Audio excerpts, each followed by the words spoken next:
Is Lucas Coenen now the fastest rider on the planet? That's the question posed after Raiola Sardo that showed just how brilliant the teenage superstar is. The Belgian, still in his teenage years, took on 1-1 Jeffrey Hurlings in the sand and came out on top both times. And it even prompted Jeffrey Hurlings to say in the press conference that he doesn't think even the great Jet Lawrence would have been able to beat Lucas in the deep sand in Raiola. And really, he might not be wrong, but of course you can never bet against Jet. Jeffrey is Jet's biggest fan, arguably, as well. So it just shows and underlines just how fast Lucas Coenen really was going at the weekend. He passed Jeffrey Hurlings in the opening moto. Around the outside, Jeffrey seemed to let him go that moto. And in the second moto, Hurlings admitted he gave everything to stay with Lucas. And then it looked like with 10 minutes to go, he finally conceded and Lucas pulled away, only for Lucas to crash. And suddenly Jeffrey smelled blood, gave everything he had. They both did. They were both on the limit. They beat third place by 59 seconds, basically a minute, and that's including Lucas crashing. So unbelievable performance by Lucas Coenen. Jeffrey Hurlings gave his all, but admitted even he needs to be a wee bit faster. And I don't think there's many times Jeffrey has really felt that he needs to find some speed.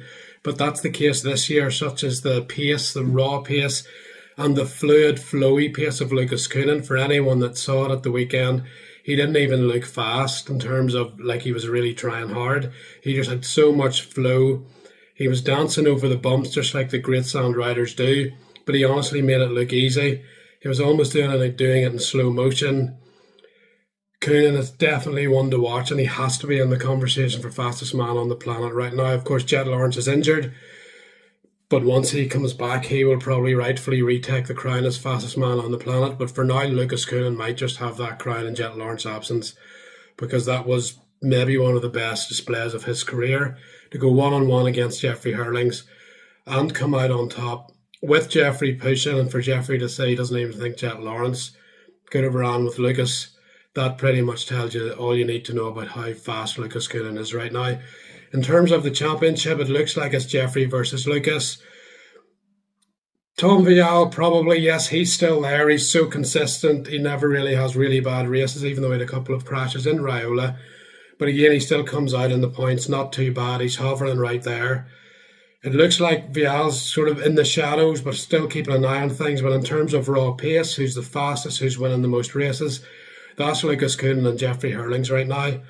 And Jeffrey said he's looking for updates from Honda. He's expecting to get them in a few weeks. So you'd imagine with Arco next week, he won't have them in another month off, essentially, for the GP riders with Indonesia cancelled. That could be when Hurlings finds the extra parts he's looking for, and maybe just finds that wee bit of extra speed that Lucas seems to have on not just Jeffrey, but everybody. But Jeffrey is actually still the closest, 32 years old.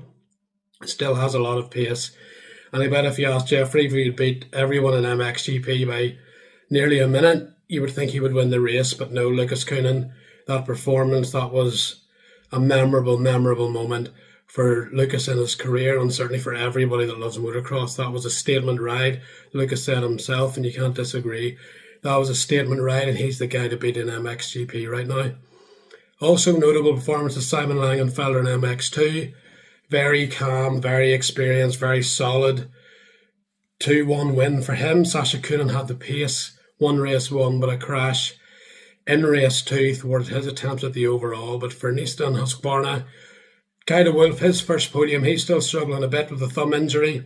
You could expect him to be up there once he's fully fit. He got his first podium. Pretty impressive right through the pack in the second moto.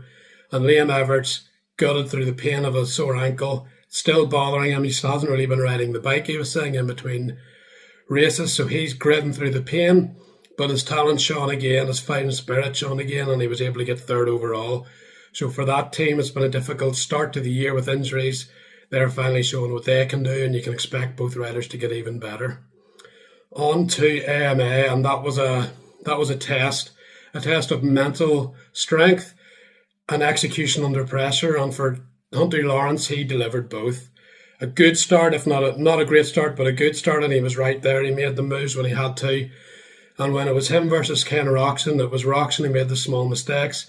Hunter Lawrence, flawless under pressure, rebounding again from a sore wrist the week before after that huge crash the week before that, and it looks like he's retaking control of the series. Ken Roczen is still there. That small crash cost him 2 points, second to third, but he done well to get back onto the podium.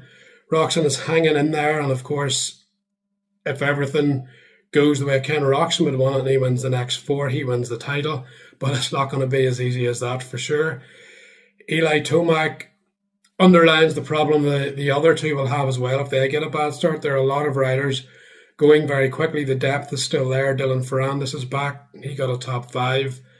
Chase Sexton actually had a really good ride through the field into 4th, so there are riders capable of getting in amongst it. And Eli Tomac, who looked flawless in qualifying and practice, and his heat race win, when it really mattered, couldn't get the start. Was the scoop tire problem?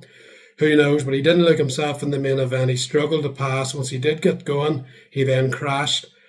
And now Eli Tomac is 15 points back of Hunter Lawrence, 5 behind Ken Roczen, down to 3rd place in the championship. Ironically, on a night when he proclaimed he was back, and it looked like everyone else thought he was back. So it's now back against the wall for Eli Tomac. Can he come out swinging this weekend? Triple crown? Could there be rain? Who knows? But Ken Roczen and Eli Tomac, they have to win or at least beat Hunter Lawrence, because if Hunter Lawrence wins again, it looks like it's pretty much his title, barring a disaster. Supercross, 3 riders are in it. It might just be 2 now. Eli Tomac under the most pressure. Coming into this weekend, Ken Roczen loves the Triple Crown, so you'd expect him to really go for it this weekend.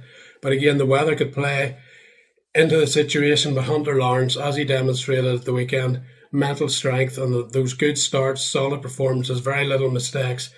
Right now, it's his championship to lose.